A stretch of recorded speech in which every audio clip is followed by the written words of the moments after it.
Sa gitna ng kumikislap na liwanag, tuluyang nagpakita ang isang makapangyarihang presensya. Walang duda, ang dumating ay ang Saint of Mo. Pagkakita rito, agad na lumuhad si Ji-Tai-mei, ang lalaking may asul na buhok, at magalang na sinalubong ang kanyang pagdating. Samantala, naguguluhan si Lin Mo at nagtanong kung bakit narito ang kanyang guro. Gayong sa huling mensahe ng Spirit Butterfly ay sinabi nitong papasok ito sa mahabang seclusion. Bahagyang nagtaka ang Saint of Mo sa sinabi niya, dahilan upang mapagtanto ni Lin Mo na maaaring nagkamali siya ng pag-unawa. Akala niya kasi, nang ipagkatiwala sa kanya ang life-saving immortal artifact at ang tungkuling alisin ang banta ni Xiao Qinling, iyon ay tanda na tinatanggap na siya bilang disipulo. Ngunit malamig ang tugon ng Saint of Mo. Sa halip na pagtuunan ng pansin ang kanyang kapalaran at ang tungkuling protektahan ang mundo laban sa demonic path, sinabi nitong ang isip ni Lin Mo ay puno lamang ng mga walang saysay na usapin tungkol sa damdamin ng lalaki at babae. Dahil dito, agad na tumutol si Lin Mo at sinabing hindi iyon patas. Para sa kanya, ang tunay na dahilan ng lahat ng ito ay si Xiao Qinling, ang taong kilala niyang laging nanggugulo at nang-aakit ng mga babae. Ngunit sa kabila ng lahat ng iyon, iginiit ni Lin Mo na kahit ano pa ang sabihin ng iba, wala pang babaeng tunay na nakasakit sa kanya. Galit na nagsalita si Lin Mo, iginiit na hindi niya naiintindihan kung bakit tila minamaliit ang kanyang damdamin. Para sa kanya, hindi dapat maliitin ang lakas ng pag-ibig. Ngunit bago pa man siya makapagsalita pa, biglang sumigaw si Ji-Tai-mei at tinawag ang Saint of Mo. Sa isang iglap, isang malakas na puwersa ang bumagsak mula sa itaas at yumanig sa buong gusali. Hindi na nakagalaw si Lin Mo ng isang matalim na kristal na yelo ang biglang tumusok sa kanyang katawan, dahilan upang mapasigaw siya sa sakit. Agad namang lumuhad si Ji-Tai-mei at nakiusap sa Saint of Mo na pakalmihin ang galit nito. Ngunit malamig at walang awa ang sagot ng babae. Para sa kanya, walang silbi si Lin Mo. Sa malamig na tinig, nagbabala ang Saint of Mo na kung muli itong manggahas na magpabaya o magkamali, sisirain niya ang buong Mo Dynasty at buburahin ito sa mukha ng mundo. Napanganga si Ji-Tai-mei habang pinapanood ang nangyayari, habang si Lin Mo naman ay hirap na huminga dahil sa sugat na tinamo. Pagkatapos ng lahat, bahagyang napabuntong hininga ang Saint of Mo at dahan daw ang huminahon, tila kontrolado na muli ang kanyang emosyon. Nagkatinginan sina Lin Mo at Ji-Tai-mei habang sinusubukang unawain ang sinabi ng Saint of Mo. Para kay Ji-Tai-mei, tila kakaiba ang mga salitang iyon, kaya agad siyang nagmakaawang huwag mamatay si Lin Mo dahil minsan na itong nakalaban ng isang walang awa na demonic sovereign. Samantala, malamig na ipinaliwanag ng Saint of Mo ang kanyang panig. Ayon sa kanya, ang tinatawag na Mo Dynasty Saintess ay hindi basta iisang kaluluwa lamang. Ang banal na kaluluwang iyon ay nahahati sa dalawang magkaibang espiritu.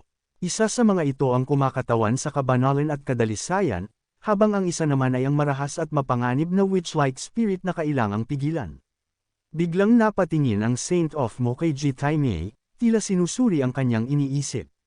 Ngunit agad namang yumuko si Ji-Tai-mei at mariing itinanggi na sinusubukan niyang silipin ang kaisipan nito. Sa halip, nakiusap siya na patawarin si Lin Mo at ipinaliwanag na si Xiao Qinling lamang ang dapat sisihin sa nangyari. Ngunit hindi na yun pinansin ng Saint of Mo.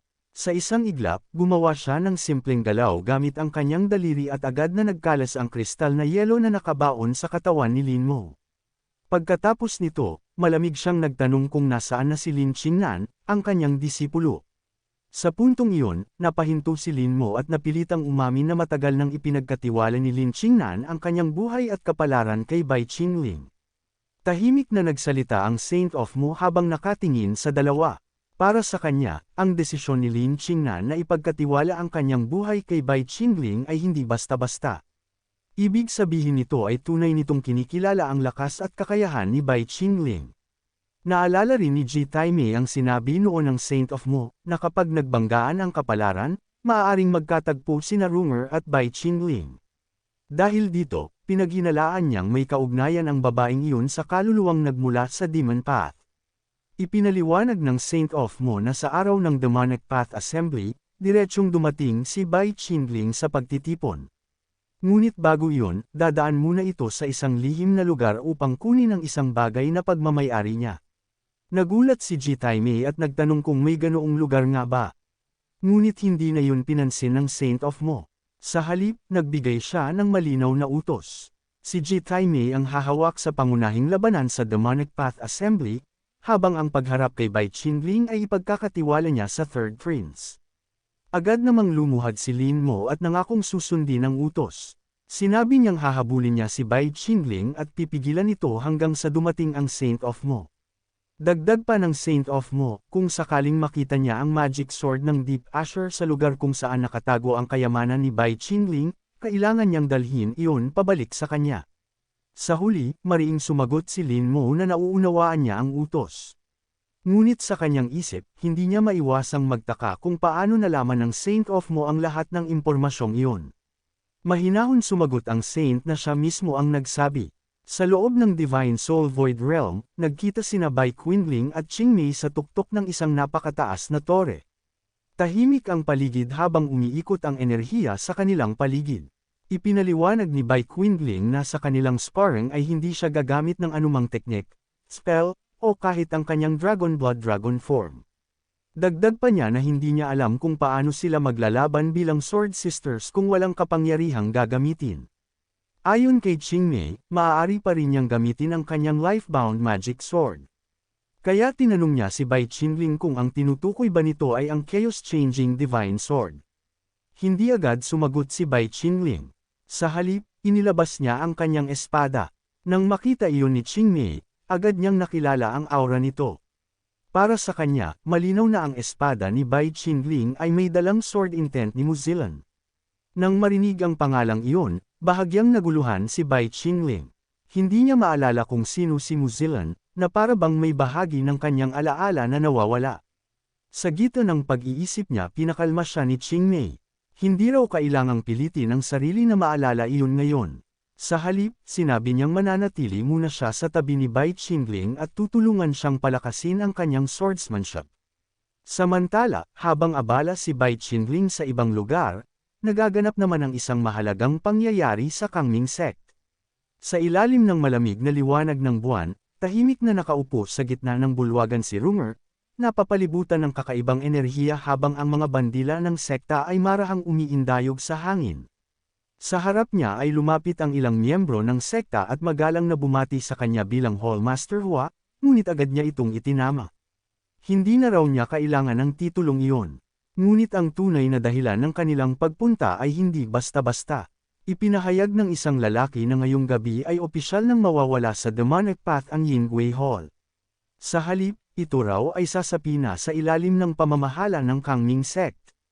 Para kay Runger, tila wala itong malaking kahulugan, isang simpleng pagbabago lamang ng pangalan sa pagitan ng dalawang sekta. Ngunit para sa lalaking kaharap niya, ang pangyayaring iyon ay higit pa sa simpleng kasunduan. Para sa kanya, ito ang simulan ng isang bagong yugto. Habang nakangising nagsasalita, ipinahayag niyang matagal na niyang hinihintay ang sandaling ito.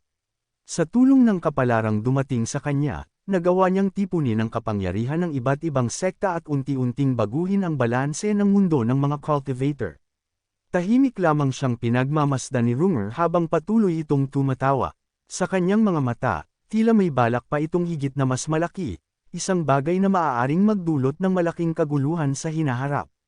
Ngunit bago pa man matapos ang usapan, bigla siyang tumayo at malamig na nagsalita. Ayon sa kanya, kung talagang gusto ng lalaki na kunin ang lugar na iyon mula sa kanya, dapat nitong tandaan ang isang bagay. Ang lakas na nakuha nito ay maaaring aksidente lamang, at kapag dumating ang oras na mawala ang kapalarang iyon. Sa gitna ng bulwagan ng Kangming Sect, tahimik na tumayo si Runger habang unti-unting lumalakas ang demonic aura sa paligid niya. Ayon sa kanya, kahit hindi siya nagtanong tungkol sa mga lihim ng Yingwei Hall, sapat na ang matagal na pananatili niya sa tabi ng kanyang master upang matutunan ang mga tunay na teknik nito. Sa isang iglap, biglang sumiklab ang liwanag at lumitaw ang isang napakalaking formation na sumikop sa buong lugar. Nagulat ang mga taong nasa loob nito nang mapagtanto nilang isa pala itong bitag. Habang ang langit ay kumikislap at ang lupa ay tila gumuho sa ilalim ng kapangyarihan ng array, nagkagulo ang mga kalaban at desperadong sinubukang makatakas. Ngunit huli na ang lahat. Kahit sumigaw pa ang ilan na kailangan nilang patayin si Runger upang makaalis sa formation, malamig lamang nang umiti ang babae. Para sa kanya, ang mga taong iyon, ang mga natitirang tagasunod ni The Whist Menghui, ay walang maidudulot na mabuti, at ngayon ay tuluyan na silang mahuhulog sa kapangyarihan ng kanyang Heavenly Demon Alluring Array. Sa loob ng formation ni Runger, nagsimulang kumilos ang kakaibang kapangyarihan ng Heavenly Demon Alluring Array. Sa utos niyang kontrolin ang mga kalaban, agad na naapektuhan ng mapanlinlang na enerhiya ang kanilang isipan. Unti-unting nawala ng katinuan ng ilang miyembro ng sekta at nagsimulang maakit sa ilusyon ng formation. Para sa kanila, tila wala ng saysay ang pakikipaglaban. Sa halip, nagsimula silang lumapit sa isa't isa, parang mga taong nahulog sa kakaibang tukso ng demonic aura. Ngunit hindi lahat ay agad na biktima. Isang lalaki ang galit na nagmasid sa nangyayari at hindi makapaniwala na ang kanyang mga kasamahan ay madaling nabihag ng ganoong klaseng kapangyarihan. Samantala, patuloy lamang na ginagalaw ni Runger ang formation habang pinapanood ang kaguluhang nagaganap sa loob nito. Nang makita niyang may ilan pang lumalaban sa epekto ng kanyang array, agad niyang pinakawala ng susunod na hakbang, ang Heavenly Demon Poison Array. Sa isang iglap, sumiklab ang bagong kapangyarihan sa loob ng formation, at ang mga taong nasa loob nito ay nagsimulang sumigaw sa matinding sakit habang unti-unting nilalamon ng lason ng demonic technique. Galit na galit si Nangang Fang, napagtanto niyang ang lahat ay isang bitag at matagal na silang naloko. Ngunit huli na ang lahat. Sa malamig na tinig, ipinaliwanag ni Runger na kahit pa maunawaan nila ang nangyari ngayon, hindi na nila kayang takasan ang kapalarang naghihintay sa kanila. Para sa kanya, ang lahat ng ito ay simpleng paghahanda lamang upang makamit niya ang mas mataas na kapangyarihan. Sa isang iglap, itinaas niya ang kanyang kamay at ginamit ang lakas ng formation upang tuluyang kontrolin ang mga nasa loob nito. Sa harap ng kanyang kapangyarihan, wala nang nagawa si Nangang Fang kundi ang magulat at mapagtanto ang kanyang pagkakamali. Samantala, sa ibang lugar, tahimik na nagmulat ng mga mata si Bai Qingling. Habang pinagmamasdan ang paligid, napansin niyang hindi pa rin sumisikat ang araw, at agad niyang hinanap ang kanyang kapatid na si Qingmei. Habang tahimik na nakaupo si Bai Qingling, muling naalala niya ang nangyari noong nakaraang gabi. Kahit na halos kalahati ng kanyang enerhiya ang nagamit upang harapin ang mapanganib na sitwasyon, nagawa pa rin niyang gamitin ang Black Jiao form upang tuluyang mapasunod ang Black Jiao Dragon. Dahil dito, napagtanto niya kung gaano kalakas ang kakayahan ng kanyang kapatid na si Qingmei, at lalo niyang napatunayan sa sarili na tunay itong pambihirang tao. Habang nag-iisip siya, dumating si Lingying dala ang isang tasa ng tsaa at magalang na inabot ito sa kanya. Sa kalmadong tinig, nagtanong siya kung nasaan si Madam Ren noong nakaraang gabi. Sandaling natahimik si Bai Qingling habang iniinom ang tsaa, tila iniisip kung dapat ba niyang sabihin ang totoo tungkol sa nangyari, lalo na nang banggitin ni Lingying ang Queen of Yin.